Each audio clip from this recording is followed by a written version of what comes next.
আসসালামু আলাইকুম বন্ধুরা, সবাই কেমন আছেন? শীতের রাতে হঠাৎ করে কাবাব খেতে খুব মন চাইলো। তাই চলে গেলাম খিলগাঁওয়ের মোটামুটি বিখ্যাত একটি স্থানে, যেটার নাম কাবাবিস্তান।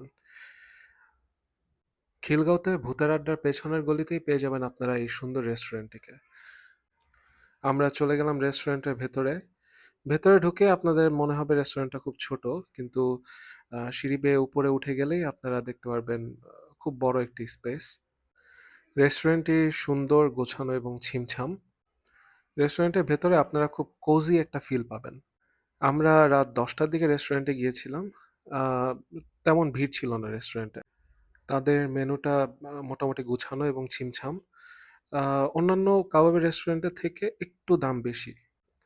তাদের মেনুতে কোনো লুচি পাবেন না আপনারা, এবং কোক, স্প্রাইট এই টাইপের কোনো বেভারেজও তারা প্রোভাইড করে না। আমরা অর্ডার করেছিলাম চিকেন টেংরি কাবাব, আর হচ্ছে চিকেন রেশমি বাটার মশালা।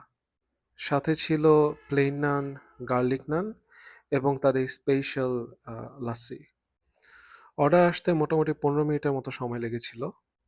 কাবাবগুলো দেখতে খুব সুন্দর ছিল, এবং চিকেন টেংরি কাবাবে আপনি 3টি মুরগির রান পেয়ে যাবেন।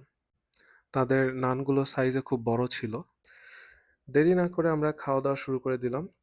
তাদের এই রেশমি বাটার মাসালা, যে কারিটা, এটার মধ্যে আসলে বাটারের পরিমাণ অনেক বেশি ছিল। এটা থেকে তীব্র একটা বাটারের স্মেল আসতেছিল। যারা বাটার অনেক বেশি পছন্দ করেন তাদের জন্য আসলে এটা খুব ভালো একটা ডিশ।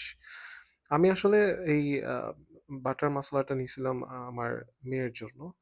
আহ, যেহেতু তারা বলেছিল যে রেশমি কাবাবের মানে ঝালের পরিমাণ একটু কম, কিন্তু আসলে মানে আমার মেয়ে ঝাল একদমই খেতে পারে না। এই কারণে আসলে আহ, সেটা সে খেতে পারেনি। তো আমার কাছে ওভারঅল ভালো লেগেছে। যদি বাটার আপনারা পছন্দ করেন তাহলে আপনারা এই ডিশটা নিতে পারেন, কিন্তু খুব বেশি পরিমাণে খাওয়া যাবে না। এটা আসলে 2-3 জন মিলে খেলে ঠিক আছে, পরিমাণ মানে মোটামুটি ভালো। তাদের যে টেংরি কাবাবটা ছিল, এটা আমার কাছে খুব ভালো লেগেছে। মানে এটার স্বাদ এবং এটার ম্যারিনেশন, এটার আহ, মানে এটাকে যে চারকোলে যে পোড়ানো হয়েছে একদম পারফেক্টলি তারা এটা বারবিকিউ করেছে আর কি। আর উম,